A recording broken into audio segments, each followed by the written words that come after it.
नमस्कार दोस्तों, स्वागत है एक बार फिर आपके अपने YouTube चैनल जीवा स्टडी पर। मैं वरिष्ठ अध्यापक मुकेश कुमार जांगड़ आपका स्वागत करता हूं। तो अपन जो कलाम द्वारा आयोजित जो ऑफलाइन टेस्ट सीरीज आपकी राजस्थान थर्ड ग्रेड अध्यापक भर्ती परीक्षा जिसको अपन रीट मेंस कहते हैं, उसके जो है नई टेस्ट सीरीज कलाम 2.0 के टेस्ट देख रहे थे। माइनर टेस्ट 5 तक अपन ने देख लिया, जिसमें जो कॉमन टॉपिक है लेवल 1 और लेवल 2 में वो देख रहे थे। साथ में जो पहले वाली टेस्ट सीरीज है कलाम 1.0, उसके शैक्षिक परिदृश्य की भी 1-2 क्लासेज अपन ने देख लिया है। कंप्यूटर जल्दी अपन शुरू करने वाले हैं। आज जो मैं ये क्लास लेकर आया हूं आपकी, ये माइनर टेस्ट 5 जो नई टेस्ट सीरीज है उसमें लेवल 1 के मैथ के जो 5 क्वेश्चन आए उनकी है। क्वेश्चन भले ही 5 हो, लेकिन आपको ये ध्यान रखना है कि आपके सिर्फ 5 ही क्वेश्चन आएंगे। किसमें? थर्ड ग्रेड में जो आपके लेवल 1 में 5 क्वेश्चन मैथ के आएंगे।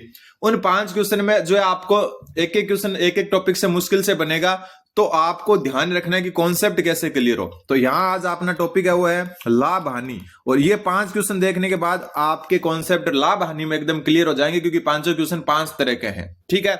और पहला जो क्वेश्चन आज का वो है कि एक व्यक्ति को एक वस्तु 180 रुपए में बेचने पर 10% की हानि होती है, तद अनुसार उसे 10% लाभ प्राप्त करने के लिए उस वस्तु के किस कीमत पर बेचना चाहिए। ठीक है। 180 रुपए में बेचने पर 10% की हानि होती है, 10% लाभ प्राप्त करने के लिए उस वस्तु को कितने रुपए में बेचना चाहिए। तो मान लो कि कोई वस्तु 100 रुपए की है, ठीक है, हानि हो रही है 10% की, यानी कि 90 में बेच रहा है वो, और 10 का लाभ कब होगा? जब वो 110 में बेचेगा। लेकिन अपन तो कह रहे हैं वो 180 में बेच रहा है। कब? जब 10% की हानि होती है। वापस देखो, वस्तु को 100 रुपए की मान लिया, 10% की हानि हो रही है, मतलब 90 में बेच रहा है वो, और 10% का लाभ प्राप्त करने के लिए उसको किस में बेचनी थी? 110 में। तो 180 जो है ना, ये हो जाएगा 90 के बराबर, क्योंकि 10% की हानि पर बेच रहा है, यानी कि 90 में बेच रहा है, लेकिन ये तो बोल रहा है कि 180 में बेच रहा है, तो 90 यूनिट 180 के बराबर हो जाएगी। और तो एक यूनिट क्या हो जाएगी? 180 बट्टा 90, और 10% का लाभ यानी कि उसको 110 में बेचनी थी, तो गुणा कर दो 110 से। 10 से 10, 9 से ये 2 बार, और 2 110 से गुणा होंगे तो उत्तर आ जाएगा 220 रुपए। उत्तर हो जाएगा ऑप्शन नंबर 3। ठीक है। वरना ये इतना सब भी करने की जरूरत नहीं है। आपको पता है 10% की हानि में कितने में बेच रहा है? 180 में। तो 10% की 100 पर हानि होगी 90, और 180 में बेच रहा है। 10% का लाभ कमाना तो 110 में बेचना, तो 110 से गुणा कर दो, और ये उत्तर आ जाएगा 220 रुपए। एकदम इजी है। अगला क्वेश्चन, कॉन्सेप्ट क्लियर होने चाहिए, क्योंकि मुश्किल से जो है एक क्वेश्चन बनेगा आपका एक टॉपिक से, मुश्किल से, क्योंकि 5 क्वेश्चन आएंगे 10 नंबर के, और टॉपिक आपके 8-9, तो ध्यान रख लेना। अब जैसे ये जो टॉपिक है ना, ये थोड़े हाईलाइटेड टॉपिक है, लाभ हानि हुआ, ब्याज हुआ, यहां से ज्यादा बनते हैं क्वेश्चन। अब जैसे ये क्वेश्चन है, 500 क्वेश्चन 500 अलग अलग तरह के हैं, कॉन्सेप्ट क्लियर हो जाएंगे, जिससे सेम क्वेश्चन आने पर आप इनके अलावा कोई क्वेश्चन नहीं बनेगा आपका। अगर लाभ हानि टॉपिक आपके, तो इस पूरी क्लास में चाहे 5 क्वेश्चन हो, 500 से क्लियर हो जाएगा, क्योंकि इसके अलावा लेवल 1 में कोई क्वेश्चन नहीं बनेगा अगर इस टॉपिक से कोई क्वेश्चन आएगा। अब ये क्वेश्चन अलग टाइप का है। यदि 12 पेनों का लागत मूल्य एक प्रकार से क्रय मूल्य ही हो गया, जिसमें अपन खरीदते हैं तो अपना लगता है वो। तो 12 पेनों का लागत मूल्य 8 पेनों के विक्रय मूल्य के बराबर है, तो उन पर लाभ प्रतिशत कितना होगा?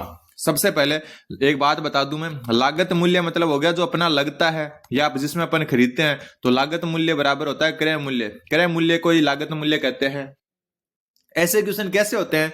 12 पेनों का लागत मूल्य, तो 12 पेनों का लागत यानी कि क्रय मूल्य, तो 12 गुणा क्रय मूल्य बराबर है 8 पेनों के विक्रय मूल्य के, तो 8 गुणा विक्रय मूल्य। बस इतना ही करना आपको। क्वेश्चन में दिया हुआ वो लिख दो, 12 पेनों का लागत या क्रय मूल्य, तो 12 गुणा क्रय मूल्य बराबर 8 पेनों का विक्रय मूल्य, तो 8 गुणा विक्रय मूल्य।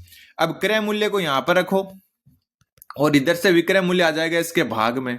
ठीक है। और इधर 8 पहले से ही, और ये 12 इसके भाग में चला जाएगा। कट रहा है, काट दो।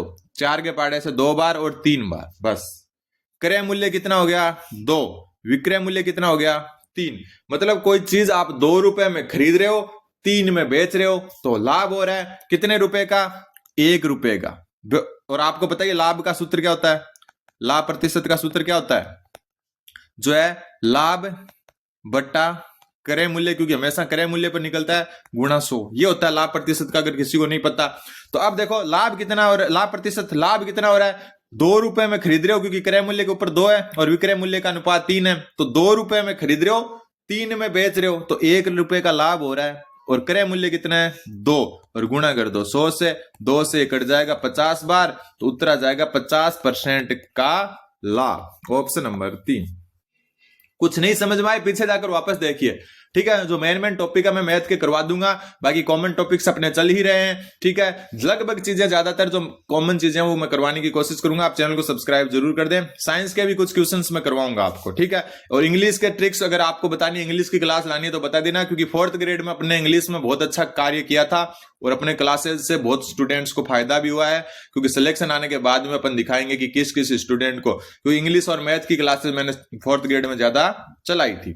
अगला कि सलीम एकदम जो है मतलब फालतू सा क्वेश्चन कह सकते हो। फालतू इसलिए कि ऐसा क्वेश्चन हालांकि लेवल 1 के लेवल का क्वेश्चन है। सलीम के 5,750 रुपए की जो मूल्य की सब्जियां हैं वो भारी बारिश के कारण 4500 रुपए में बेचनी पड़ गई।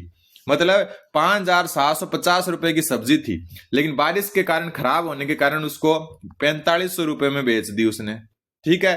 तो ये क्रय मूल्य हो गया, और बेची कितने में? 4500 में, तो ये विक्रय मूल्य हो गया, ठीक है। तो खरीद ज्यादा मेरा है, बेच कम मेरा है, इसका मतलब 1250 की हानि हो गई उसको, 1250 की हानि हो गई। तो हानि प्रतिशत ज्ञात करो। तो हानि प्रतिशत, हानि कितनी हुई? 1250 की। हमेशा क्रय मूल्य पर निकलेगी, लाभ प्रतिशत और हानि प्रतिशत, तो यह आ जाएगा 5750, ठीक है। क्योंकि इतने मूल्य पर इतने की हानि हो रही है, गुणा 100। तो 10 से 10, 25 के पाड़े से 5 बार, और ये 25 के पाड़े से 2 और 3 23 बार, तो ये हो गया 500/23। अब एक चीज यहां पर जो ध्यान में रखनी है आपको, वो देख लेना, क्योंकि आपके कंपटीशन में यही तो चीजें आपको जो है औरों से आगे करती है, स्पीड बढ़ाती है।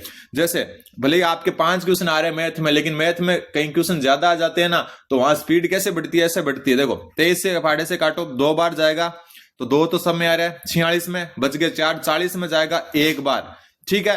अब आगे करने की जरूरत नहीं है, कारण कि 21 सिर्फ ऑप्शन नंबर 1 में ही है, ठीक है। कहीं पर और है ही नहीं 21 पॉइंट, होता तो आगे करके देखते, तो उत्तर ऑप्शन नंबर 1 हो जाएगा, आगे भाग करने की जरूरत ही नहीं है। अगला क्वेश्चन, एक व्यक्ति ने एक वस्तु 20% की हानि पर बेची। यदि वह उसे 200 रुपए ज्यादा पर बेचता तो उसे 5% का लाभ होता। तो वस्तु का लागत मूल्य बताओ। क्रय मूल्य बताना है। सबसे पहले मान लो कि उसने 100 रुपए में खरीदी। अपन ने क्या मानना? क्रय मूल्य कितना है? 100। देखो देख लेना अच्छे से कॉन्सेप्ट। क्रय मूल्य 100 मान लिया, ठीक है। अब जो है उसने 20% की हानि पर बेची, तो 20% की हानि पर बेची तो 80 रुपए क्या हो गए? विक्रय मूल्य हो गया। ये यूनिट है, ठीक है। 100 यूनिट क्रय मूल्य है, 80 यूनिट विक्रय मूल्य, क्योंकि 20% की हानि पर बेची है। अगर वो 200 रुपए ज्यादा पर बेचता तो उसे 5% का लाभ होता। तो 5% का लाभ करने के लिए 105 में बेचनी पड़ती उसको, ठीक है।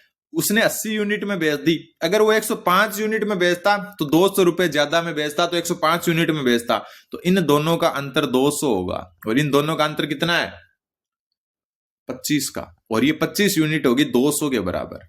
वापस सुन लो कि 20% की हानि पर बेची तो 80 में बेच दी 100 की चीज।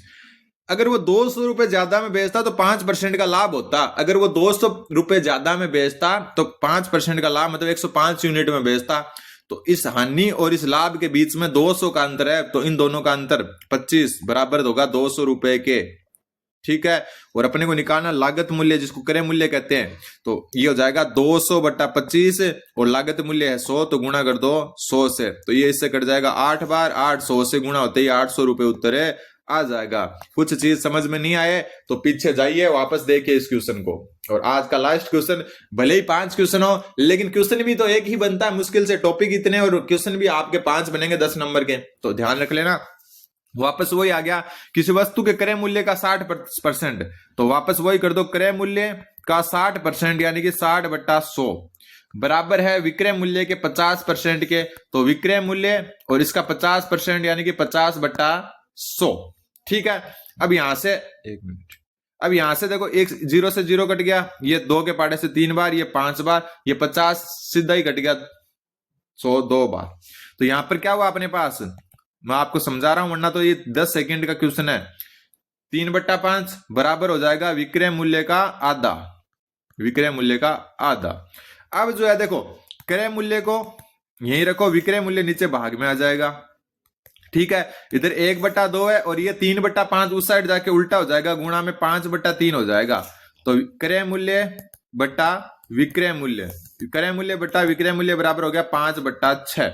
मतलब कोई चीज 5 में खरीद रहे हैं, 6 में बेच रहे हैं, मतलब लाभ हो रहा है। क्या हो रहा है? लाभ। कितने का? 1 का। तो 1 का लाभ कितने रुपए पर? 5 पर, और गुणा कर दो 100 से, तो लाभ प्रतिशत आ जाएगा 20%। ऑप्शन नंबर 3 उत्तर हो जाएगा।